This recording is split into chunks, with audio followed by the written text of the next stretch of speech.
Completing the quartet of sexy vehicles, the Tesla Model Y has not only been Tesla's fastest vehicle to market, it took less than a year from its debut to its production launch, but it also stands to be one of the most lucrative models for Tesla looking forwards. Why? That's simple.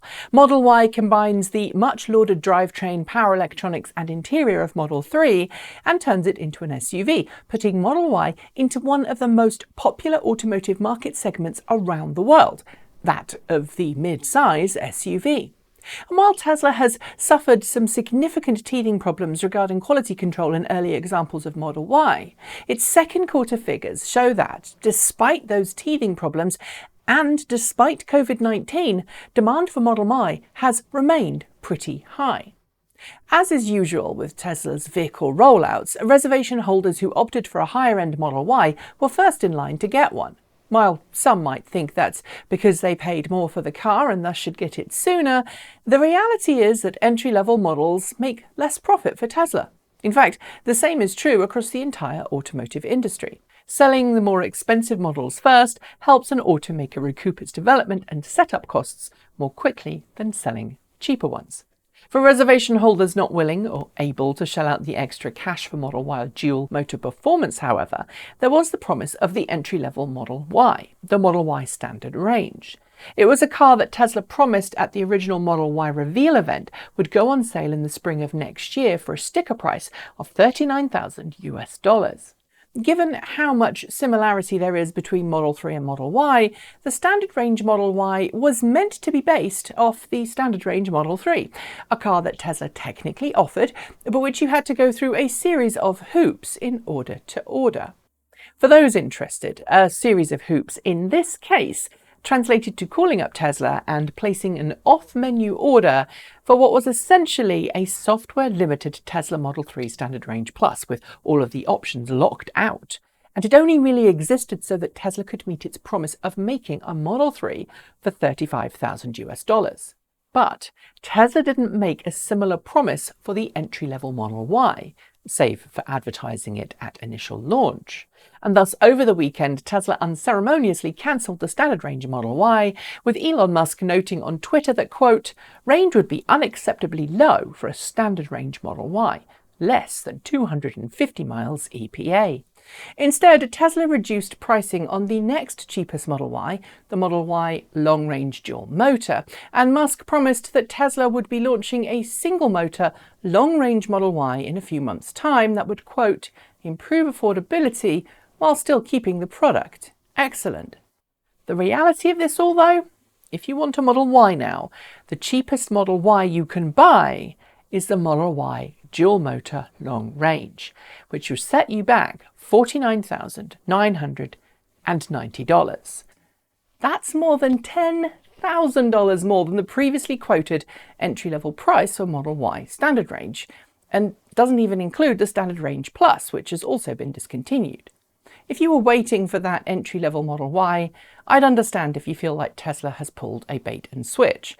Honestly, I think anyone in that situation would feel like that, and frankly, I'd question Elon's assessment that under 250 miles per charge is not enough, especially when 200 miles per charge through to about 250 miles per charge is what most other automakers who make EVs are offering.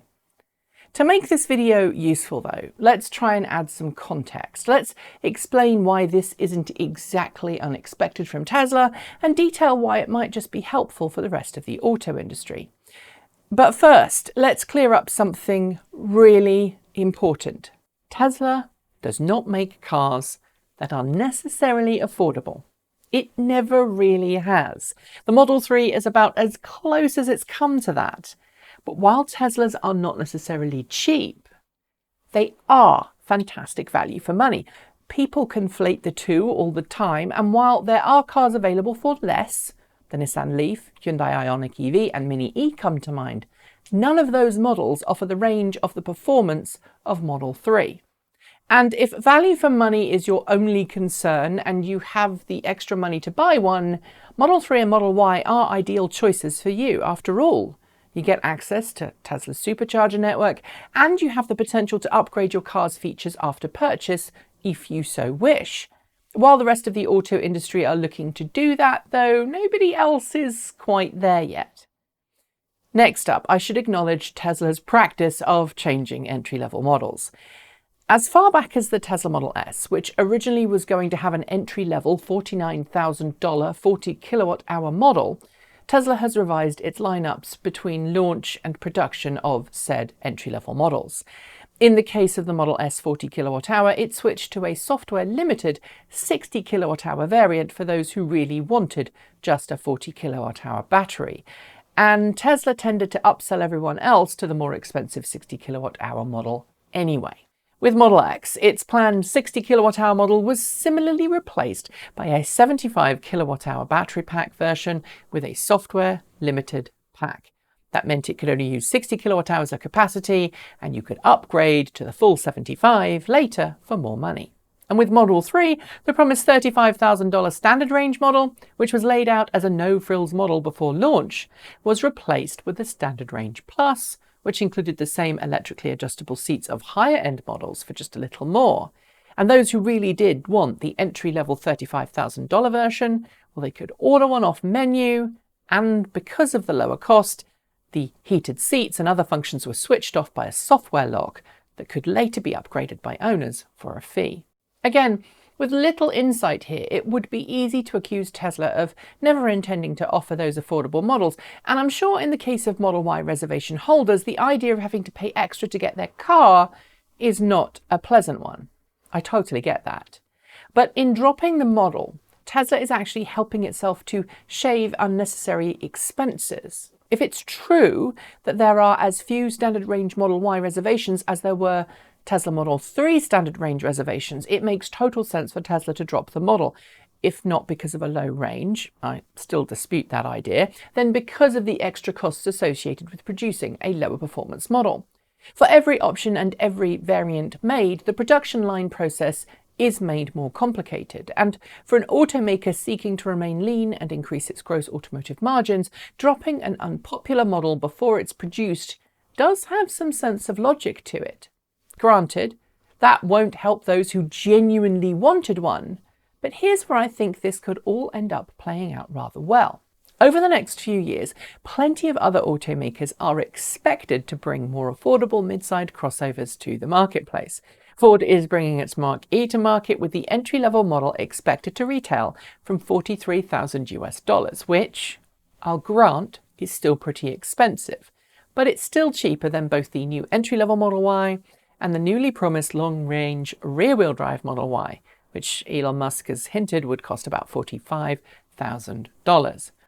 $2,000 difference between these two models isn't much though, and as I've said earlier in this video, there's a big difference between affordability and value, and frankly I'm not sure Ford will be able to match some of Tesla's value in that $2,000 difference. There are other options, of course, as well. Nissan is bringing its Ariya to the US, the reveal for which is in a few days' time. It's conceivable it could come in at under Model Y money, and I'd argue that it would need to in order to sell. Then there's the Volkswagen ID.4, which we know will be likely also coming with a budget-oriented entry-level model. Value or not, though, it's likely that these other companies could take advantage of the new higher entry price point of Model Y to bring more affordable, cheaper models to market. And that could give everyone more choice. I know that some of you will be laughing at that sentiment. After all, Tesla is a long way ahead of most of the competition. But if this encourages more automakers to fill a void with more plug-in models, well, maybe it will get more people plugging in. I can live in hope, right? That's it. Thanks for joining me, and I'll see you next time.